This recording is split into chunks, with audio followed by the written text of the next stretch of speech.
welcome to a very special episode of Collider Jedi Council. It is the Star Wars Celebration 2016 recap. Why are we doing this today? Well, because we're all going to be at Comic-Con on Thursday, where the Rogue One trailer will not be. But we will be there, and we will be, covering everything in the world of Comic-Con. So we decided, we definitely want to talk about Celebration. We didn't have a chance. Perry and I did our recap that you can find throughout the entire weekend. Friday, Saturday, Sunday, we did recaps, and John Campea and Dennis did a review and reaction to Star Wars Rebels Season 3 trailer that you can also find. But we wanted to get our thoughts out there about everything that happened in Celebration, and who better to do it on the council? It's Yodi, Mark Yodi Reilly. What's up, man? Hello. Very happy to be here. Big weekend. Excited to talk about it. Sitting next to him, Obi-John Kenobi, John Campea. Greetings. Freshly back from London, where I had some fish and chips. I saw where they shot Snatch. Had to do those things. I certainly wasn't getting any Star Wars news. Oh, here we go. So we're going to get into it. Now, it's not a normal Jedi Council where we have all the kind of topics laid out. It's going to be a very organic conversation, and we're going to basically chronicle what happened throughout Celebration, starting on Friday. Okay, the big thing was, I'll give you my overall thoughts. Here's the main thing for me on Celebration this year. I think that for Star Wars fans that paid for tickets, for Star Wars fans that either boots on the ground in London, boots on the ground in London, whether you went, as a fan or even covering, I think that you're still, for those 3 days, were immersed as a Star Wars fan. Yeah. I am going to say that the majority of fans that you talk to that were there were very happy with their experience. I think that even going last year and walking to the right and seeing Star Wars stuff, walking to the left seeing Star Wars stuff, the opportunity that you can take a picture with either Mark Hamill or Peter Mayhew or whoever it might be, that you are in the Star Wars world, and it is something that Lucasfilm and Disney that Lucasfilm has been giving to Star Wars fans for a very long time, and they continue to do that and give you this wonderful experience, and I don't think that stopped for a second. However, things have been different since the acquisition of Lucasfilm from Disney. Last year, they set themselves at this bar by very high bar. They start off the Celebration last year saying, this is the brand new Celebration. This is how we're going to start doing Celebration now, and we're going to give you, boom, Chewie, we're home. Pfft, tears, roof blows off. The next day, Star Wars Rebels comes out. Siege of Lothal, James Earl Jones back. Boom! And then they close it out with Rogue One. Now, not everyone saw the Rogue One little teaser that they put together. Most of us did, though. Even if it leaked, but they weren't supposed to show. But the thing was, what it got the buzz going. It got people saying, "Wow, Rogue One!" They showed this thing with the Death Star, and they talked about exactly what's going to happen and how it's going to carry over. There's not going to be Jedi. You got a lot of information from Rogue One in that panel. So it was punch after punch after punch. So everyone, including us, are going, well, what are they going to do this year? You set yourself up by doing a celebration like that this year. So it's not a matter of people going, oh, Star Wars fan expect too much. No, this has become a marketing tool for them to talk about their new movies. So then you get day one, which happens, and Rogue One comes out, and you get a very good featurette that was very similar to the one they put out at Comic-Con last year. Yes, and it answered the question, is this going to be a war film? Yes, it is. Yeah. You knew everything. It looked like Saving Private Ryan. Remember all those reports? Oh, they're changing 40% of it. It's not going to be a war film anymore. Yeah, so much for that. That's the way that they addressed it. Yeah. We talked about how if they were going to address it, they didn't necessarily say it, but they addressed it by showing that featurette, which was great. They brought out Ben Mendelsohn as Krennic. Awesome. They had the cast, Gwendolyn Christie, breath of fresh air as a moderator. Oh my God, she was great.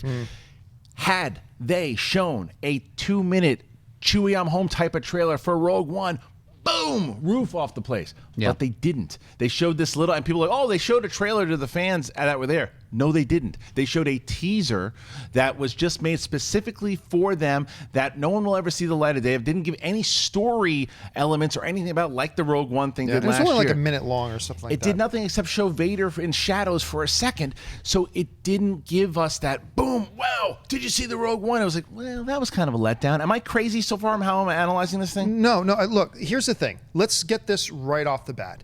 Disney and Lucasfilm owe the fans zip.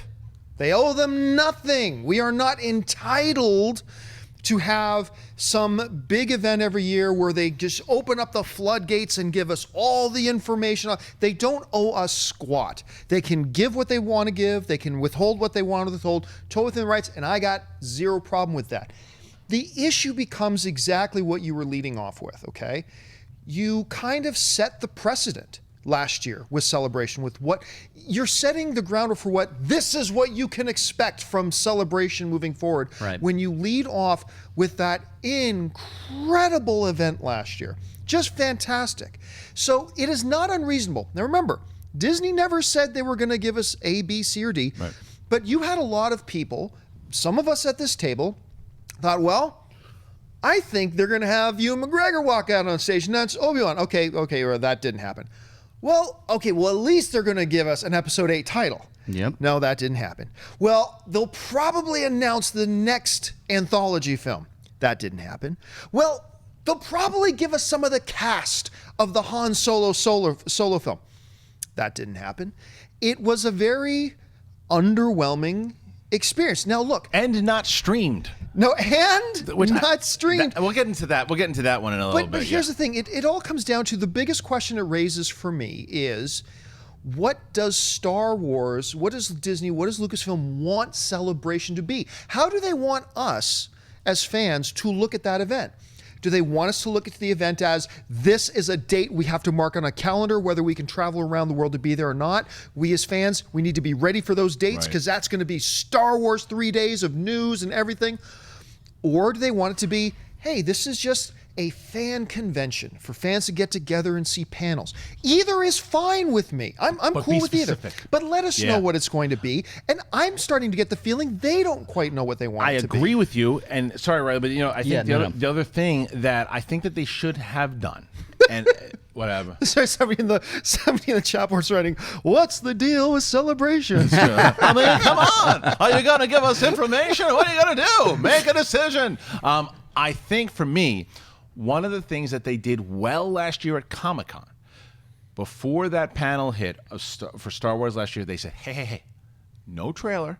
We're not showing you a trailer at Comic-Con, but there'll be something fun for you guys. And there was. There was the featurette, and then there was that concert, which you went there with no expectations. The problem is, with Rogue One, they knew that there were heavy expectations that a trailer was coming.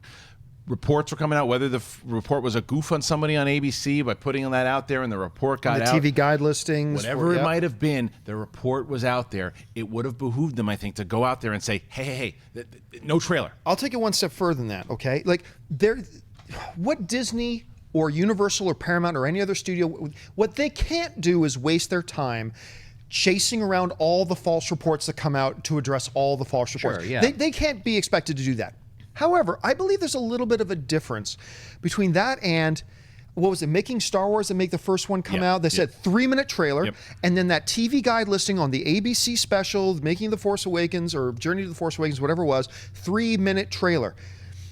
This was a different situation than the average false report out there.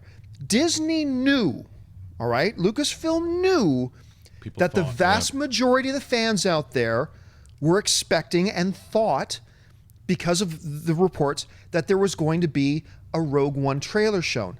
I believe, and this is not a big deal, it's not a big deal at all, but I do believe that Disney then has a responsibility to, at some point, manage the expectations of their fans, because this wasn't just some flippant rumor that floated out there. There was a TV guide listing, there was a credible report, and then it was out there for weeks. Right. And it's not like Disney didn't realize, wait a minute, were people actually expecting us to drop the They knew Yes, it. they knew, and they chose not to manage the fans' expectations.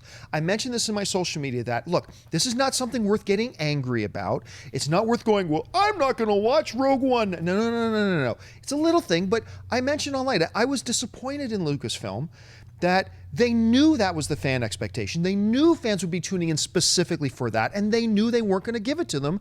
Manage the expectations exactly like the way you pointed out last year at Comic-Con when they managed the expectations in advance. I believe they were responsible to do that. Reilly, give us your overall thoughts, kind of what we've been talking about as far as your overall thoughts on Celebration, but let's focus heavily on Rogue One. But for the most part, what do you think? Well, I'm definitely disappointed. I think that they had an opportunity to do you guys have all said it.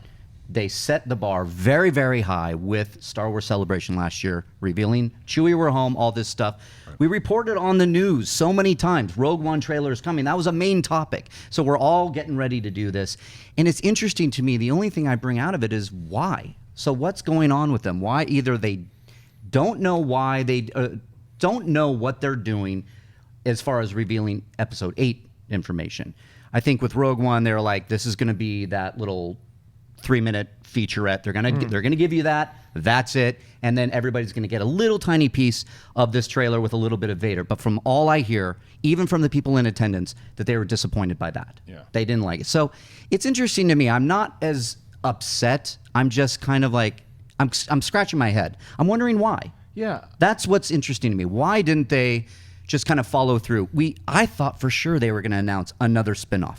I thought for sure we were going to get the title. I thought for sure they would at least show that bit of Episode 8 footage that they showed in Vegas. Yeah. So why is it? Why didn't they? I'm just very confused. One quick thought. I don't know if you remember this, but going back has to be about 7 months ago.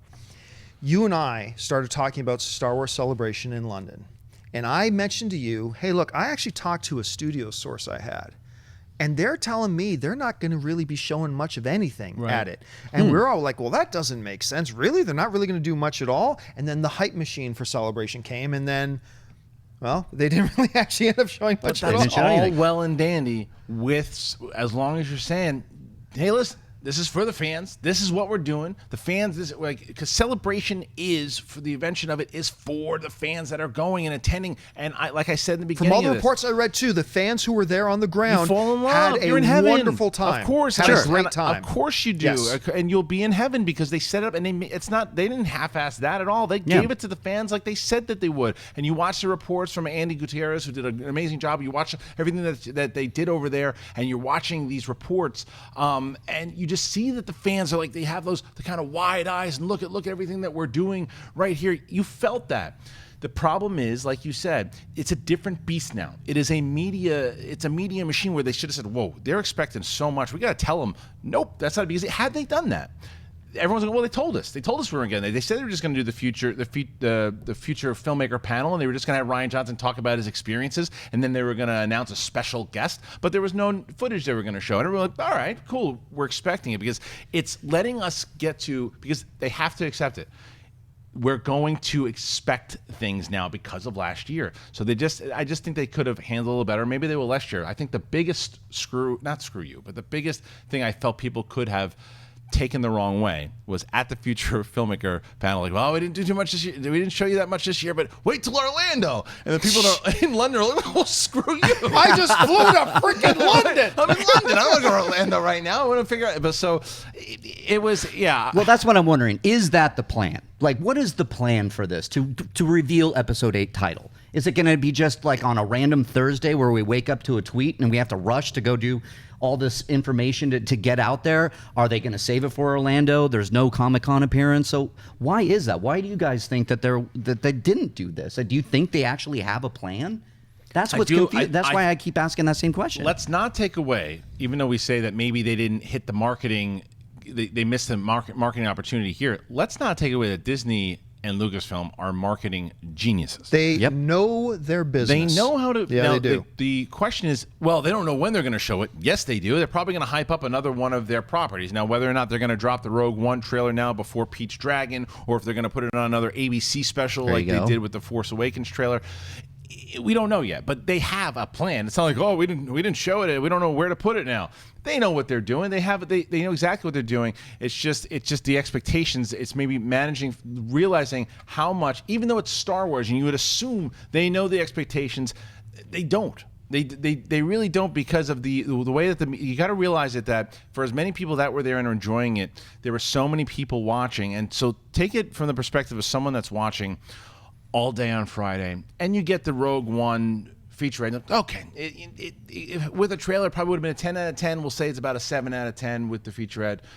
And you got a big spoiler, which we won't talk about. Huge spoiler on the panel, but whoopsie moment. Yeah, whoopsie moment. You got some, and you got some information here. Okay, fine. And then you get day 2, which knocked it out of the park. Dave Filoni himself stole the damn show. We're going to go into detail on that in a second. And that panel with Rebels, 10 out of 10. If you give it 20 out of 20, you give it 20 out of 20. It was an amazing panel. Now, not only does the future filmmaker not deliver on a news, they don't stream it. So as a fan who's watching this entire thing going, oh, what's the main event? There is none. Just, watch just Peter Mayhew. Oh, great. I love to hear Peter Mayhew. What's next? No, that's it. How anticlimactic is that? And so there were just certain things. I don't know. I felt as a show, because it is, let's face it, it's a show. It is a show. If you're streaming it, you want it to be a show. And I wish they would have done what they did for Rebels, from the presentation of Warwick Davis, from the showmanship of Sam Witwer and Dave Filoni. And you know who else did the showmanship at their panels? Obviously, Mark Hamill, Carrie Fisher, and Anthony Daniels.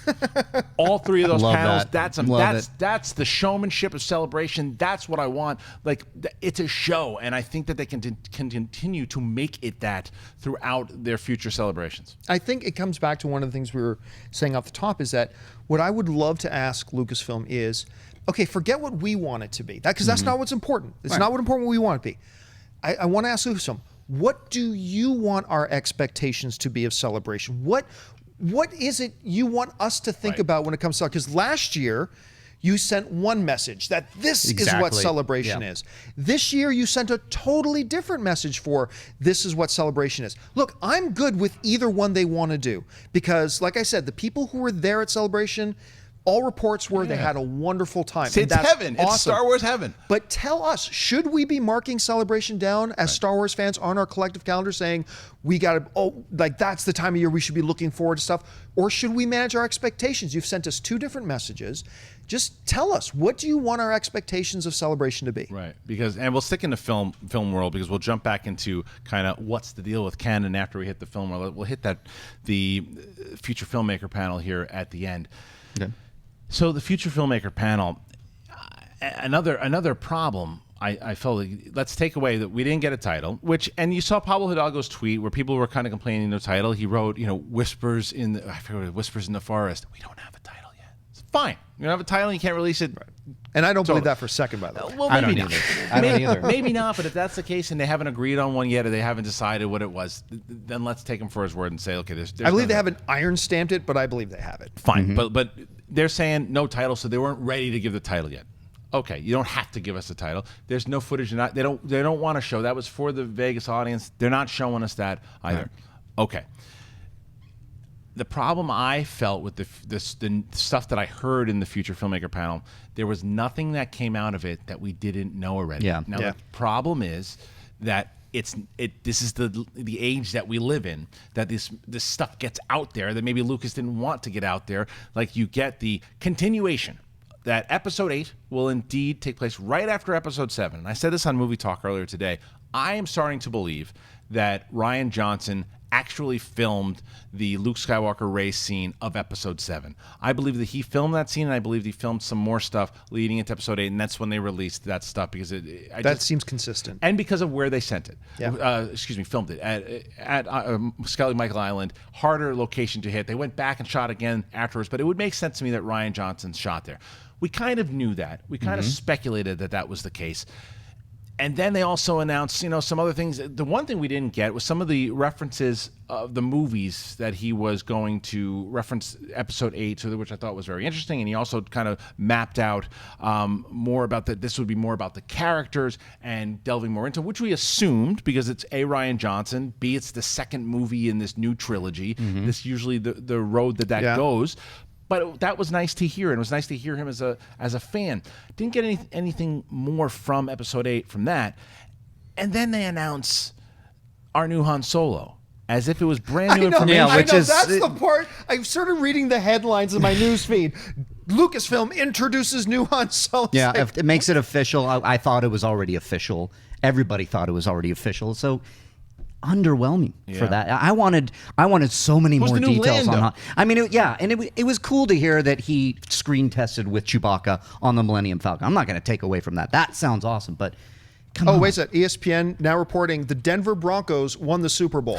Oh, hey. ESPN now reporting breaking news, everyone. That the Denver Broncos won the Super Bowl. And it's I hate the fact that we're taking these shots at right now. I hate it. But it's also one of those things that it's like it wouldn't feel right if we didn't, because it's like it's one of those things that I wish I was there. But listen, really wish I was there to be able to take in that high of all the celebration stuff. But you know what I realized over this weekend, and that is when this is setting up.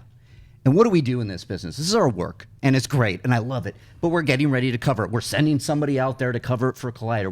We're getting on Skype to do this, and I got tagged so many times on Twitter, going, "Hey, what's the deal? What's going on?" Oh, yeah, me too. And it's like, I understand, and I feel so lucky to be able to have fans going, "Hey, what's going on, Reilly?"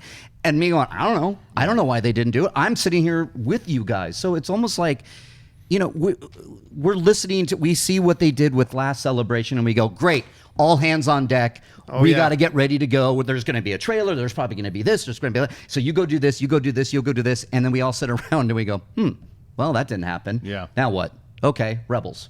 Great. Let's talk about that. Yeah, and they showed like Lego clips and stuff too. And I still don't understand just why they didn't show it. But we've already talked about what we feel they didn't do right in the movie news section. Yes. However, they did a lot right when it came to other canon stuff. Absolutely. I'm going to start with the books. Oh, yeah. The books, they have, like, it's funny because when there's like, I believe they announced that they're going to do, Pablo Hidalgo is going to be doing the visual dictionary for Rogue One, and they're going to do some more. There's a lot of different books that were announced that weren't just the novelizations and novels that we love reading so much. There's a lot of other great detailed books. There's a Ralph McQuarrie art book that Perry told me is like 800 pages or something. Quit being around the bush. Only one counts. No, wait. Just wait. Because there are other great little undercard fights before you get to the main event. There are some really good ones. Like, listen to some of these novels. This is, if you are a novel fan, and this is the one thing that I love as a Star Wars fan, I love from doing this show.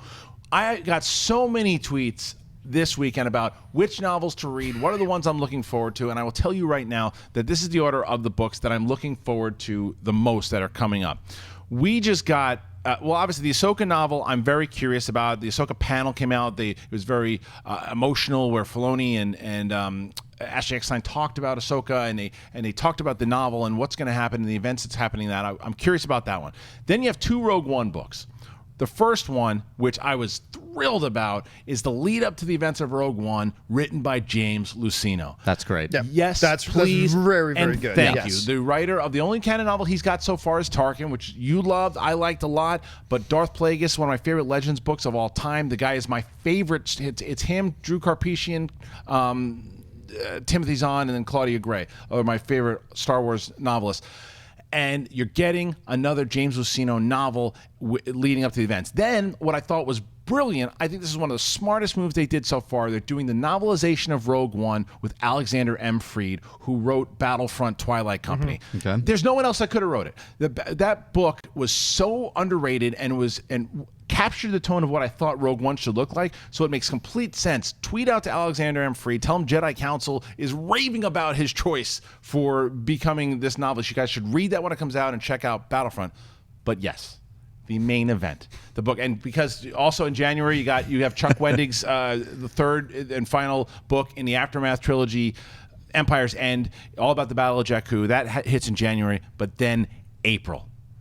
Timothy Zahn is coming back, and my God, is he coming back with a bang with Thrawn. We'll talk about the Rebel stuff with Thrawn, but you're getting a Timothy Zahn Thrawn book. How are you geeking out or what? That was the biggest news for me the entire weekend, was the book with Thrawn, because we're going back to the architect of these books, which is Timothy Zahn. He created the love for me, at least, and I know probably you guys too. Can we just talk about Thrawn is now canon. Yeah. How cool is that? They grabbed this character that everybody loves, that everybody's been clamoring for, and saying, finally, Thrawn is canon. Here you go. I mean, how can you not be excited? And I can't wait to see what he does in Rebels. I know we'll get to that, but especially this book. John, I have a question. As far as Timothy Zahn writing Thrawn, we know that you are a diehard Thrawn fan, diehard Timothy Zahn fan. Yes. So the question I have is this book, and I believe they said that this book leads up to the events in Rebels, is I believe what they said. Mm-hmm. How much do you think, because this is something we always talked about, if they brought back some of the old Legends characters with some of the old Legends writers, what elements is he going to take from, if any, from his old books and throw them into Thrawn? How much do you think we'll see? Obviously, the persona is going to be there because we saw it from the trailer of the stuff with Art and just how he kind of is calculating. What do you think we're going to see in Timothy Zahn's novel of Thrawn? Well, before I answer that, Sure. let me say, like I mentioned, it's like, come on, only one counts. Like this, a lot of these other stuff, especially around the novelization, is good news. It's good news. It's good news. But it's like you come home from a week-long vacation, and there's a number of messages on your phone when you get back because you didn't have self-service where you were. Message number one: your grandmother's going to come to visit next month. That's good news. Second message from your boss says, hey, we're going to give you a $3 an hour raise. That's good news. But then the next message you get is from the girl you had a crush on since grade 11 who says she's going to be your booty call from now on. You forget everything else. You lead with the headline. That's the one. Thrawn is our grade 11 crush booty call. I mean, that's it. And if you want to know what's he going to bring, all you have to do is look at that picture behind your head, man. The thing about, and I know we're talking about the novelization right now, but when you saw the Rebels trailer for season 3, and I know we're going to get more into it a little bit later, but it's not just that Thrawn was there.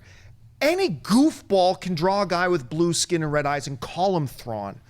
What made it move in my pants is the fact that they nailed Thrawn, right? He wasn't just some guy with some deep voice and goes, I'm coming for you. No. I'm kind of like Thrawn. Yes, I'm kind of like that. First of all, what's that behind his shoulders there? The fact that they even reference those got me excited. Then he starts talking about, you know what Thrawn is? Thrawn is not about, I'm going to trap you in a room and crush your throat like Vader. No. I'm going to study your philosophy. I'm going to study your art. In the novelizations, he learns how to destroy and overthrow worlds simply by studying their art. Amazing. And he talks about that, and I'm going to make them take themselves apart. Like, he's so cerebral. He is the cerebral assassin, and the fact that they nailed him. And because of that, I'm now looking at this, well, besides the fact that it's Timothy Zahn writing it, which I would have been excited if they mentioned anybody writing it. But the fact that they're bringing Timothy Zahn back to write it gets you even more excited. For him, he must be excited because spoiler in the trilogy, he dies. So so now he gets to revisit him and write him again from a different point. And now it's here. You can do this. This is what's going to happen. He's seen the footage. Remember when we had Freddie Prinze Jr. on 8 months ago for the first time, whatever it was.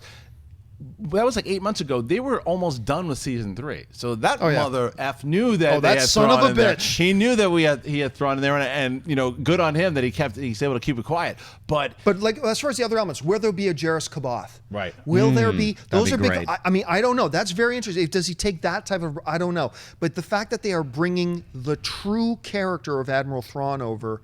That's enough for me to get me excited. So I'm so on board with this. I can't wait. And it goes back to what we were just talking about with Rogue One.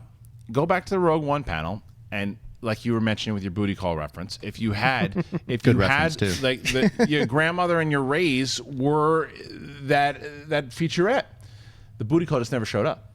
If the trailer would have been the booty call, and you know, she got stuck at home. That's it. Yeah, just didn't show up. Can't make it tonight. Gave maybe tomorrow. Maybe next week. Gave you promise it was going to last about 3 minutes, and decided not to show up at all. But then, that's what I was kind of referencing before. But the books, because the books did the same thing.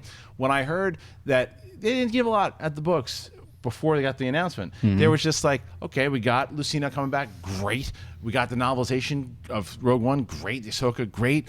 Okay, nothing else really big. Then he announced Thrawn, and it's the books knocked it out of the park. Comics, however, no news.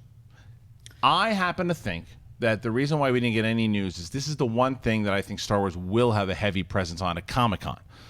Comics, Marvel having a presence this year at Comic-Con, Star Wars not really announced to do much, would make sense that the big reveals for all the comic book stuff is at Comic-Con. I'm going to say that's a pretty much like 95% guarantee that we're getting all the comic book information. So anybody disappointed about the comic book news, I say don't. I think we're going to probably be getting it within a week time. Anybody think, you think we'll get news? I predicted Ewan McGregor would come on stage and announce Obi-Wan, what do I know? I was going to say the percentages can be off sometimes when we're talking about these Star Wars conventions. Right.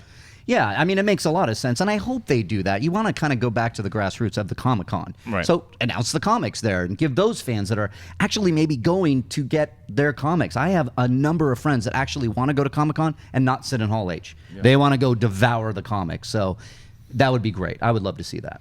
All right, well, now let's get into the absolute event that stole Celebration. Yeah. It won Celebration and brought in a ton of new fans to the show, and that is, of course, Star Wars Rebels. Star Wars Rebels, to me, I am so happy the way what it has been doing, because it's very similar to what the Clone Wars did, in my opinion, to where the Clone Wars, remember, I know there's a lot of huge Clone Wars fans, and myself being one of them. Clone Wars did not win everybody over right away. It started with a movie that was garbage. The movie was not good, and introduced Ahsoka, and she at the time was garbage, and became one of the most beloved characters of all time. It was progression. I know people now that are watching the Clone Wars that it's hard for them to get through the first 2 seasons, but 3 through 6, incredible stuff. So much stuff happening in the Clone Wars. People always say, when I say I think Rebels is better than Clone Wars, people think I'm nuts. I think as far as seasons and what they have done in their seasons have progressed faster than what they have done, what they did in Clone Wars. I think that, and because they have more to do in Rebels, because Clone Wars was the only game in town. There was no future movies. There were no comics or books or anything that linked back in. Rebels has all this stuff to enrich the experience. So I feel that Rebels and Dave Filoni, and go nuts on me in the comment section from what I'm about to say. I don't care.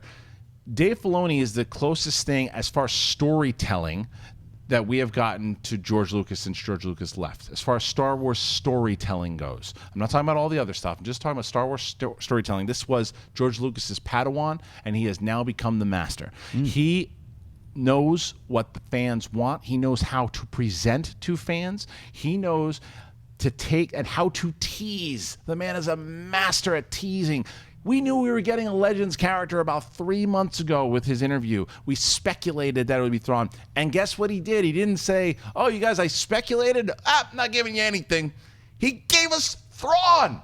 And he gave us not only did he give us Thrawn, he gave us these clips leading up, the excitement in the room. Perry said she was in the room and it felt like she thought Rogue One was going to feel. I was just going to say, when I was talking to Perry, she said, I was asking any rumors or what you're hearing about Episode 8 footage. She said, guess what? They're going to all have to beat Rebels. That's how popular that was. And that's, I think, a comment on what you're talking about with Filoni. Absolutely. Him revealing Thrawn in that trailer that then went out to everybody, and thankfully it did. It was a wonder. Oh, that trailer was great. Thoughts on Filoni as far as, because I know you and I are big fans of Filoni. I think the things that he has done. Why is he so good at being able to give the fans kind of what they want without it just being fan service, to furthering the lore? What is it about this guy? I think it comes down to the fact that he is first and foremost a fan of this lore like we are. Yeah. And I think I don't know that he has a secret knowledge of how to tap into fans. I think it's just that he shares that passion with that a lot of fans have. And so he does what a lot of great artists do.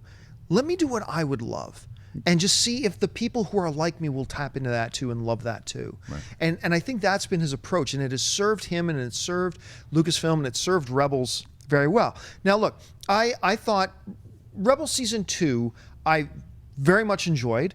I didn't enjoy as much as I thought I would, but holy crap, the final 2 episodes. Yeah. Good God, that was amazing. Right. And so it's going to be interesting to see where they go from here with Rebels. And it is a little bit of an unfortunate statement, though, to think that your TV cartoon show that airs on Disney XD was your headline moment of Star Wars Celebration. That's unfortunate. I mean, it's awesome for Rebels and awesome for Rebels fan, and that trailer was awesome. Thrawn, and it wasn't just Thrawn. That trailer was awesome before they even got to Thrawn. Sure was. Right? Wedge. Yes, Wedge. That was a huge one for me. Wedge. I'm pretty sure it's not the actual voice actor who does it, because he's kind of pisses on Star Wars now. But that trailer was amazing before it got to that. I mean, more teasing. You know what I love? Here's what I love what they're doing. We saw in the trailer for Season 2 teases about Ezra and the dark side. Teases. Oh, yeah. What they have not felt the need. They understand, look, we don't want to do Anakin good guy, kill children. Yeah, like, it's not that. No, it's a much more slow progression. It's a seduction of the dark side happening to Ezra. Whether he ultimately falls or not, we don't know yet, but I still believe that's what they're doing. And I love that they're pacing it and showing that it's a gradual seduction, not a, okay, I'm here to rescue you. oh, now I commit myself to be your servant. Like, right, no. right. There's more, and it's the involvement of all of it. You watch the beginning of that trailer. I mean, because from just hearing us, gosh, everyone loved the trailer, right? Absolutely. Yes. So when you're watching this trailer and setting up for the events that what we saw in the end of season 2, knowing what happened to Kanan, and watching that we do know that Darth Maul is going to return once again, and that he's seducing young Ezra. Now Ezra, who is becoming a man, we don't know the time jump between it, but they gave you so much. And they didn't necessarily have to tell you. You saw it and you understood it. Even the clips that they showed, they released the one show on the Star Wars show, which I thought was great. Then they put the clip of both Ezra and Sabine together. Then they showed a clip of Kanan and Darth Maul and Ezra.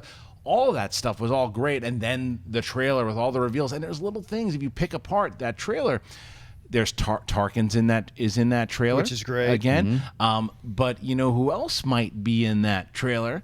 Jimmy Smits. Bail Organa looks like no, Susie. No. That's Rogue One. That's Rogue One. I'm thinking of the little featurette video. Okay, I was about to say, what are we talking about? I forgot to go through that. Sorry, the featurette itself. I wanted to mention real quick, jumping back to the Rogue One. In that Rogue One featurette, Tarkin was in that. So as I was hearing myself talking about Rebels, I'm like, that's not a surprise that Tarkin's in there. I'm like, why am I getting so excited about this? I'm like, oh, stupid brain. Tarkin was in the Rogue One featurette, it looks like, and it also looks like Jimmy Smits is in the featurette for Rogue One, if you look at that. But flying back into the Rebels, there's so much that's going on and then you introduce Thrawn. And then when Thrawn comes in, and we all just absolutely lose our minds because of talking about exactly what we said before, everything that we knew about him in the Zahn, they gave us with that much. And I do think they're going to handle this the way they handled Vader last year. Oh, yeah. You don't need to give us to every episode. You don't need when he shows up, make him menacing. That's the way they're going to handle it. I think you need to feel his presence every Yeah. episode, but you don't need to see him on screen every episode. Right. And I hope he sticks around for a while. I mean, That's the question. I'm Oh my God, wondering they kill him in like episode Can you imagine? 10, we riot. No, and I think that they really do have something special planned for him. I think he could very well last the entire rest of this series, and I hope so. How do you do it though? Here's the That's question. a good question. Because there's a lot that you could. There's a lot that the way that they could do this. There is a way that you can make him one of the main antagonists throughout the series, and you don't kill him off until the end of the series, which could be season 5, season 4. We don't know yet. I don't know.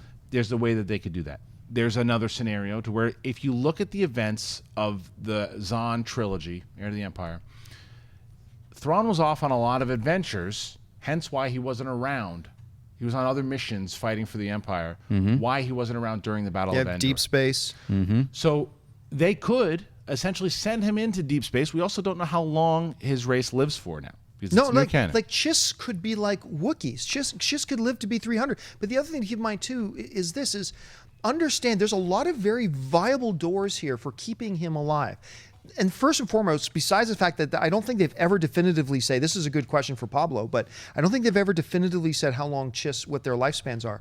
But remember this too, one of the most interesting things about Thrawn to me, ever since reading the Thrawn trilogy novels, has been this.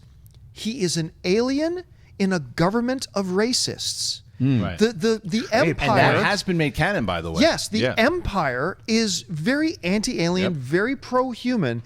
For a Chiss to rise up through the ranks, be Grand Admiral. Now, a lot of things, he was often relegated to being off in deep space and overseeing that. There could be a political play near the end of season 3 or season 4 of Rebels that says that finally some usurper that got it in the Emperor's ear or whatever, like let the real humans take care of this and send him. I just think there's a lot of open doors here for his character. Another open door, though, is that I know that Lucasfilm was very aware how popular Thrawn was as a character, but did they realize he was this popular? Because when this announcement came out, everyone was talking about Thrawn. People who had never heard of Thrawn or heard of him but never really read it were excited that he was showing up. Does this open the possibility that Thrawn will not only show up in Rebels, but will show up in a feature film? I think so. You think so? I think so. I think they can. And if not, then they're looking at it now based on this reaction. Because, like I said, when I was talking to Perry, she's like, this is the biggest. She was stunned by the reaction this got. How about that they just haven't actually filled in the rest of the computer-generated effects, and Ben Mendelsohn is actually Rogue One Thrawn? Could you imagine? I know that is not going to happen. If we suddenly walk into that theater and he shows up on screen, but he doesn't look like he did in the trailer. Right. I just thought that would be really funny if Lucasfilm could just pull that card out of their hat and just do that. That's not going to happen, but I think you have a better shot if he, depending on how old he is. One second. Yeah. You asshole. Now just a 1% chance that is in my head. And I'm going to go into that freaking theater with that 1%. Can you? I know. It just occurred to me when they brought it. And I keep thinking of that shot of Ben Mendelsohn sitting by the view thing on the Death Star. And I go, or not Death Star, but, maybe it's the Death Star. Or could they, depending on how old Chiss can be, could Benicio del Toro be playing Thrawn? Look, I'm not going to say, because forget how popular the character is. Like I don't want us to overestimate how popular Thrawn is, regardless of how much I personally love him. Like you get a room of 50. Think that these reports in the way that this blew up that he's but look at where it's blowing up. It's blowing up within some very specific circles, right? Mm-hmm. So let's not you get a ballroom 20 at Comic-Con filled with Serenity fans, and you feel like everyone in the world is a Serenity fan. Well, not everybody was, which is unfortunate. I think it has to become a possibility just because of how good this character is. Right. Like, you have somebody who could rival Vader as a villain. Mm-hmm. He doesn't supplant Vader. I'm just saying somebody could rival Vader as a big key villain for this universe, brains in this over world. brawn too. Yeah. And it's brains over brawn. There are so many applications for a character like this that you could use with various story tropes that I absolutely believe it opens the door. Well, listen, it also doesn't mean that there's another spin-off film that he doesn't show up in between a time where he could survive or could be around, even if they do kill him off in Rebels, because they have Mads Mikkelsen's brother playing him. Isn't that great? That's another thing. That's pretty incredible. crazy, right? What if he plays him? What if he plays him as Thrawn? Like, because you put makeup on somebody and it doesn't. This could be something very interesting. I'm very curious to see how he goes over with the Rebels audience see how they portray him, because I understand there's a concern also from diehard fans that are not Rebels enthusiasts and we're Zahn enthusiasts, and they're like, I saw comments on the trailer like, oh, this is how they're going to put one of the most beloved villains of all time in a kid's show. and I get it, but I also think that this goes back to Filoni treating the character with respect. He treated Vader with lots of respect. Reverence, really, yeah. And so I think the same will be done. I think we're going to see Thrawn in a feature film after this kind of build-up, because of also the way that they're tying a lot of canon characters in general into everything now. This year has seen a lot of that with Saw Gerrera. I think we're going to see some of it from Bloodline transfer into Episode 8. There is a lot that is going down in the canon world, and it was I think this is where they really, really knocked it out of the park. How great was Warwick Davis, by the way? Isn't he good? Yeah. My God, he's good. I could watch him just, reading a phone book, and I think I'd still be enjoying myself. Right. Yeah. What'd you think of Warwick Davis doing that panel? Oh, he's always fun. Yeah. Like this, the thing about Warwick Davis, unlike a lot of the other characters, you just get this feeling from Warwick Davis, and I love this. He feels like he has no business being there, and he treats it as such. And he brings that enthusiasm to everything he does, especially around. Remember that one little thing they did? I think it was just before The Force Awakens, when he did that little video that he put online of he's packing his suitcase and walking. Oh, he's waiting for that call. Yeah, I got the call. It's like you just get the feeling that's totally him. Yeah. And so you can watch the guy with that kind of enthusiasm doing anything. And he was lobbying for a job on the panel also, which was even better. Like him and Sam Witwer were going back and forth at one another doing Darth Maul impressions. I thought that was a great moment. That's what I meant with the showmanship. Yeah. It was just an entertaining panel all the way around with nice tinkering of news. I just thought I would love for future Star Wars Celebration panels with news like that to be handled that way, with that type of fun and reveals, and just if you're just, like I said, putting on a show. I think that is something that they should look into going into the future, but I don't work at Lucasfilm, so I don't know what the hell. And it's nice to see that he has a little cameo in Rogue One, because he popped up in the feature. Did you notice that? Warwick Davis. He's going to be in Rogue One. Oh, okay. Yeah, he's got a little bit of a cameo. He popped in there talking on set, so it's nice to see him. You know what it reminds me of? There's I promise this wasn't my motivation. There's a show on Comic-Con HQ called Kings of Con, right? Yeah. And what it is, it stars these two guys who are side characters in one of my favorite shows, Supernatural. One of them plays God, one of them plays one of the archangels in it. And the show Kings of Con is just about them It's fake reality. They play themselves and their lives of just going from convention to convention and stuff like that. I would totally watch a Warwick Davis and Sam Witwer show based on that same premise. Yeah, Sam absolutely. Witwer and Warwick Davis is following them around, going yeah. convention to convention. I would watch that show. All right, last thing about Rebels before we move on to Twitter questions here. And by the way, if you guys want to get in some Twitter questions as we're doing this live, make sure you hashtag Collider Jedi Council right now. I'll be going through some of those and answering some of your questions, so start doing that right now. Rebels, we see this trailer. Predictions for Season 3. Where are we going? What's going to happen? Whether it be with Ezra, Kanan, how will the events of this tie into Rogue One, if it does at all? What are your thoughts? I think we're still too far removed from Rogue One, so I don't know. I don't think we're going to see any definitive lines between Rebel Season 3 and Rogue One. I think they're just going to continue on this journey they are of the establishment of the rebellion. So we see in the trailers that it looks like one of the major plot things of this season is going to be them trying to get themselves a Y-wing fleet. Like once again, just the slow building of that, and also we mentioned it before. One of the main storylines is going to be the gradual descent of Ezra to the dark side. Now remember, somebody wrote to me on Twitter and said, John, I just think he loves his friends too much to fall to the dark side. And I countered to this person who said, hey, dude, remember, that's like saying Anakin loves Padme too much to fall to the dark side. It's the over-attachment, ironically, that ultimately leads to the fall. And I think Filoni is very cognizant of that. And Luke almost turned to the dark side. And I think he's going to use that in the story, that his love, his desire to save his friends and stuff like that, that ultimately is going to be one of the doors. But I do not think this season will end with Ezra turning to the dark side.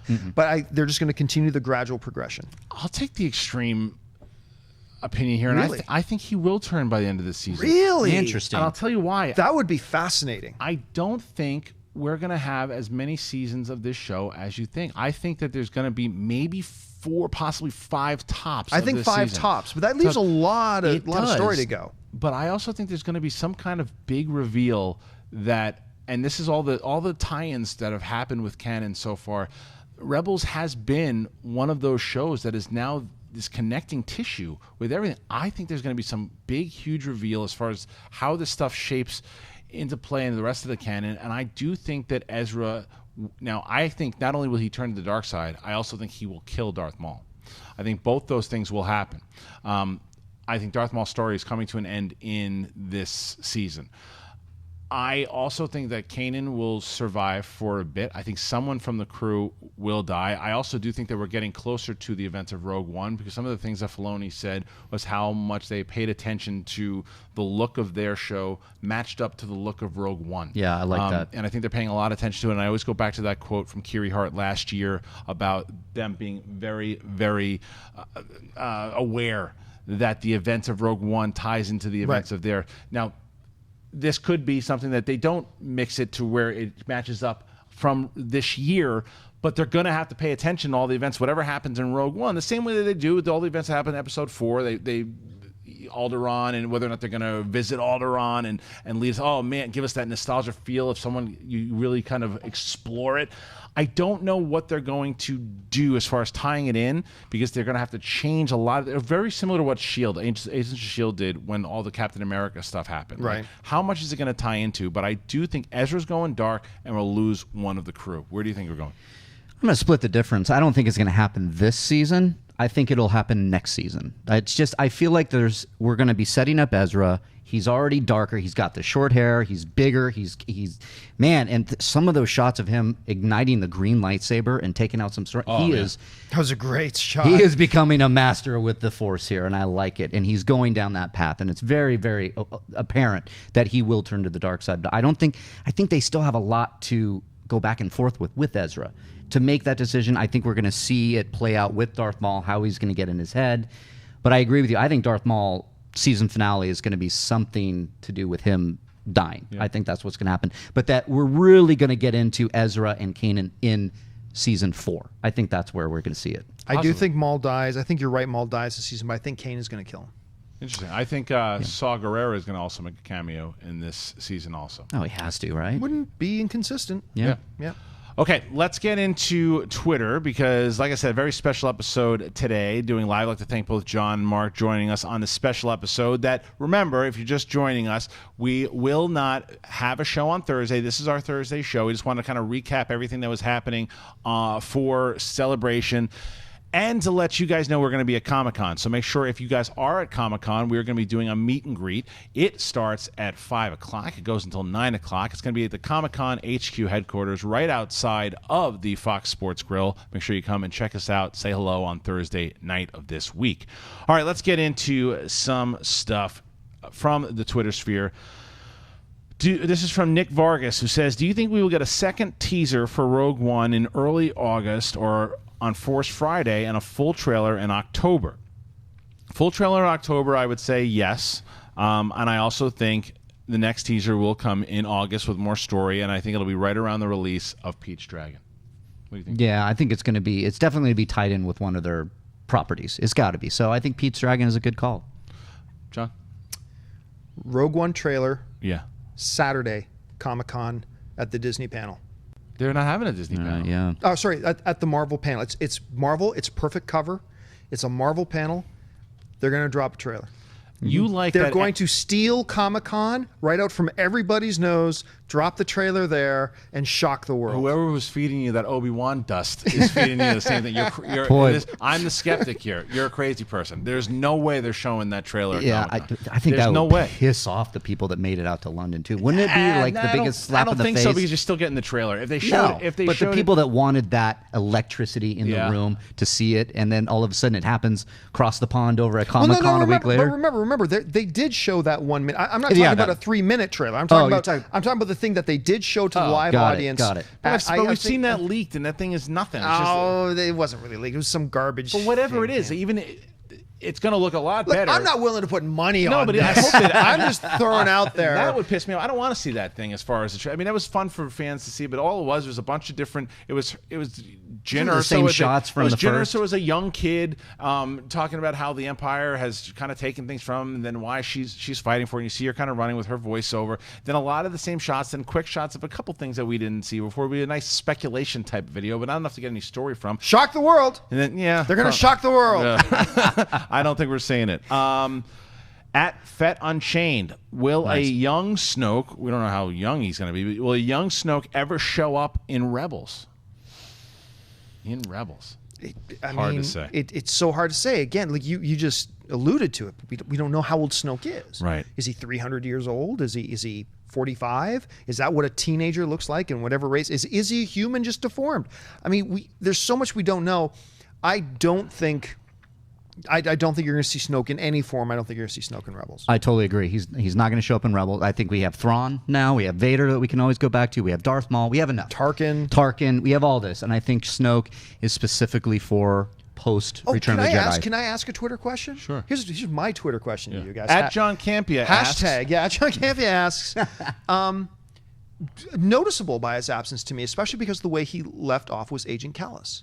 Right. Yeah. What do you think are we going to get Agent Kallus this season? And yes. if so, what kind of role do you think he's going to play? Yes, and he's going to join the rebellion. Think so? Yeah. Didn't you guys say that in your? I know you and Dennis did the reaction video to the Rebels. Well, I remember thinking there was a shot of somebody, but then I thought it was maybe the Mandalorian, so I wasn't really clear. I didn't know. But yeah, I think he's going to be a rebel. I think that great episode they had with Zeb, I think that was the spark of him going, you know what? I think I might switch sides. I can't wait to see it. Okay, so then we have from at Samwise the Bard. Now that we have good name, it is. Now that we have Thrawn, what other Legends characters should make the jump to canon? Revan and Mara are my top choices.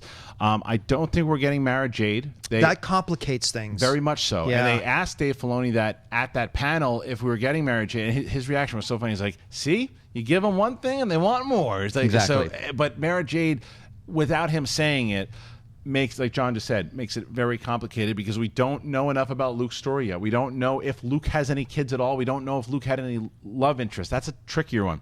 Revan, on the other hand, I'm going to say has a very, very high percentage that he will be, I think, in Rebels for sure. I think that they also asked Dave Filoni, I forget who it was, they asked him if he knew who Ezra was talking to or listening to, being taught from that Sith holocron. I think it's Darth Revan, and I'll tell you why. Is because of that would be consistent. The Mortis episodes. The Mortis episodes, both Darth Bane and Revan were supposed to make cameos in those episodes, and then George Lucas at the last minute said it didn't really fit for what they were doing, so he pulled them. And then Darth Bane did become canon in season 6. I think that Dave Filoni has wanted to use Revan for a very long time, and I think this is the perfect opportunity, considering that if in the Bane novels, Bane had the holocron from and was listening in from the teachings of Revan. So and another beloved character once again, and someone who is requested by the fans. So I think Revan will indeed appear this season in Rebels.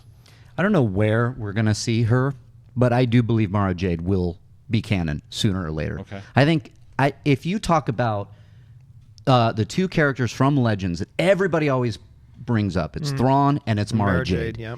I don't think that we need to have her tied to Luke exclusively. I think they're they're doing it with Thrawn now. They're taking him out, they're polishing him off, they're gonna put him into the universe where he fits, and then Timothy Zahn obviously is gonna flesh it out more. I think the same thing is gonna happen with Mara Jade. I just don't know when. I don't know if it's Rebels. I don't know if Mara Jade will happen. Absolutely. Yeah, I think Mara Jade is absolutely going to show up sooner or later and be canon. Well, it's important for us to remember, because I forget this sometimes too, that just because they bring somebody in from the expanded universe into canon doesn't mean they bring everything along with them. Like, remember, Grand Admiral Thrawn isn't supposed to come back from his Outer Rim missions until after the fall of the Empire. And now they've changed that. Now he's coming back in early. We also don't know when he went out on those Outer Rim missions. But I mean, it's inconsistent with what it was in the books. And that's fine, because the books aren't real anymore, those old books. So, I mean, theoretically, I'm not saying they're going to do this. Don't jump off a cliff.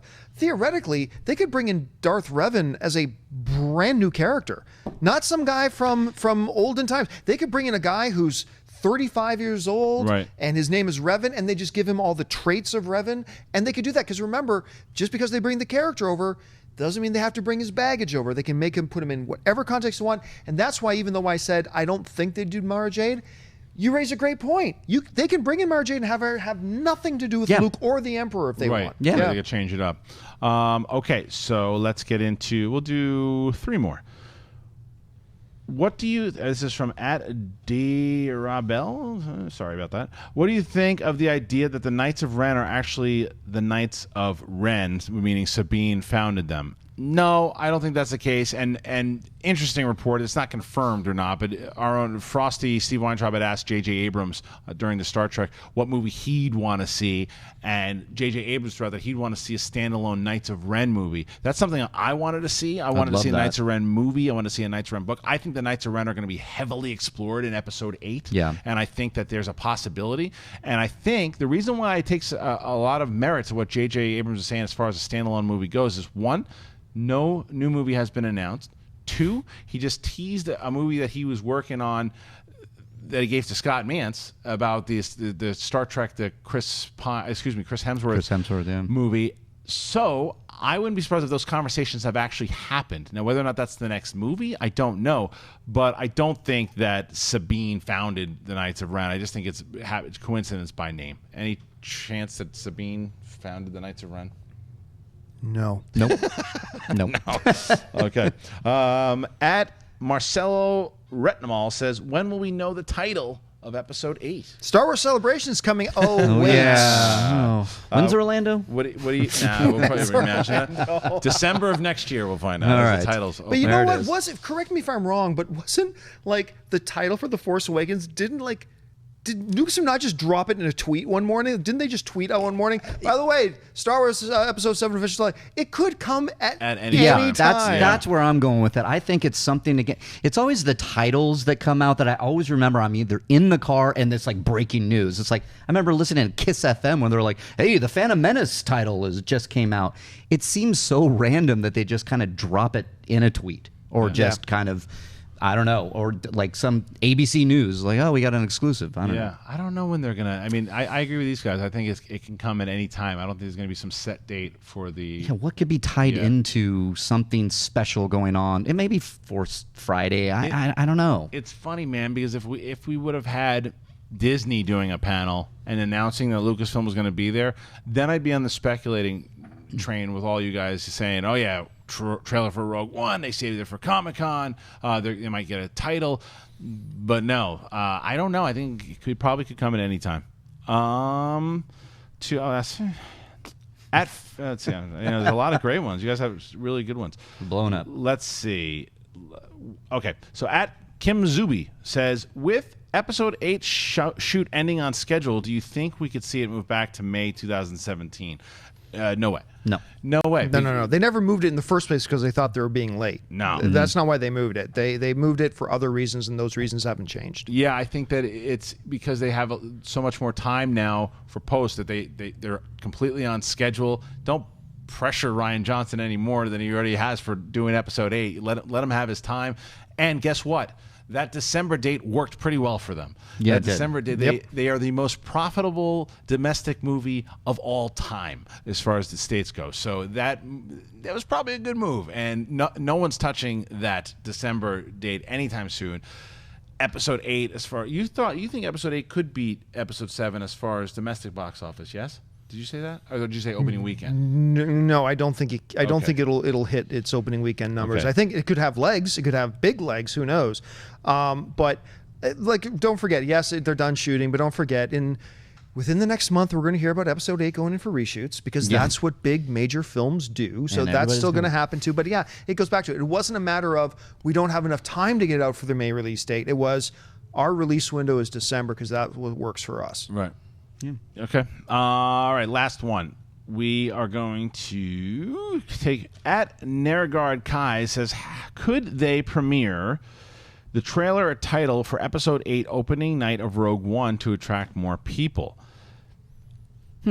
Initially, I thought they wouldn't do an episode 8 trailer before Rogue One the same way they wouldn't do Rogue One before Force Awakens because they didn't want to confuse people. However, I think that because episode 7, like we just mentioned, the most profitable domestic movie of all time, one of the most profitable movies of all time, many people are aware of the storyline of Rey and Finn. So if they're already in the theater to see Rogue One, they're aware of the movie they're going to see the night they're going to see it in the theater. They're aware at that time, now I'm not saying they are right now, but at the time that they see the movie, they're going to be aware they're going to see Darth Vader in his prime, that this new character of Krennic and all these new characters they're going to see. So why not, in the theater, say, and by the way, you like this Star Wars movie? The sequel for episode 7 is coming out next year. Here's a little teaser, a little bit of an appetizer. So I think it's very possible. I'd say around a 70% chance. How do you feel? Yeah, I think it can happen. I don't know. I'm trying to think of other situations where, I mean, Marvel, obviously they dropped their, like Civil War. Did they play a Doctor Strange trailer before? I can't remember, but it's different. Didn't debut with it. Yeah. So, yeah, we're talking debut. So, I think I can get behind the 70% chance. I mean, I think they could. No. Here's the thing. If I'm understanding the question right, and maybe I'm not. If the question is, do we think they should put an episode 8 trailer with Rogue One to get more people out to Rogue One? Here's the thing, though. Anybody who would actually go out to the movie theater, if they're so in love with Star Wars, that they would actually go to a movie theater just to watch a trailer, those people are already going to Rogue One. Right. Yeah. If somebody's that passionate a Star Wars fan that they go, for that reason, I don't think. I think they can get more bang for their buck for another film. Let me change the question a little bit and the way that I answered it. Do you think that it's possible that they could show an episode 8 trailer before Rogue One, not to get them in the theater, but just in general? Sure, but I think it's also quite possible that trailer drops before Rogue One opens. So would it still play in front of Rogue One? Absolutely, that would make total sense. But I don't think they're going to debut it with it. I think they'll use something else to do that. All right, that's it. That's our very special episode here, our live edition Jedi Council. Thank you guys. It was our celebration recap. Want to thank everyone that joined us today. Almost 4,000 of you today. Thank you for watching live. And if you're watching on the replay, make sure that you share this. Tell your fellow Star Wars fans that we do this every week, usually every Thursday. And I'd like to thank the council today. First, Mark Yodi Reilly. Where can they find you? You can find me at Reilly Around on Twitter and Instagram, and I'll be on Collider Nightmares tomorrow here on Collider Videos. Obi-John Kenobi, John Campea, where can they find you? You can find me on Facebook and Twitter and on YouTube and on iTunes. Just find me at John Campea. Make sure you subscribe to Comic-Con HQ for our show, Film HQ.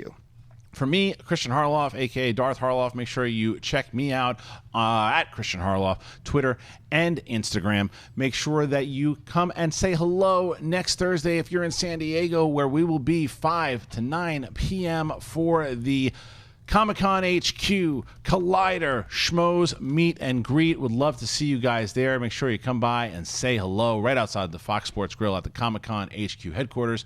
And we'll see you next Thursday. May the Force be with you, always. Hey guys, if you like this video, click the thumbs up button. Also, make sure you subscribe to our YouTube channel. It'll help you stay up to date with everything we've got going on here at Collider.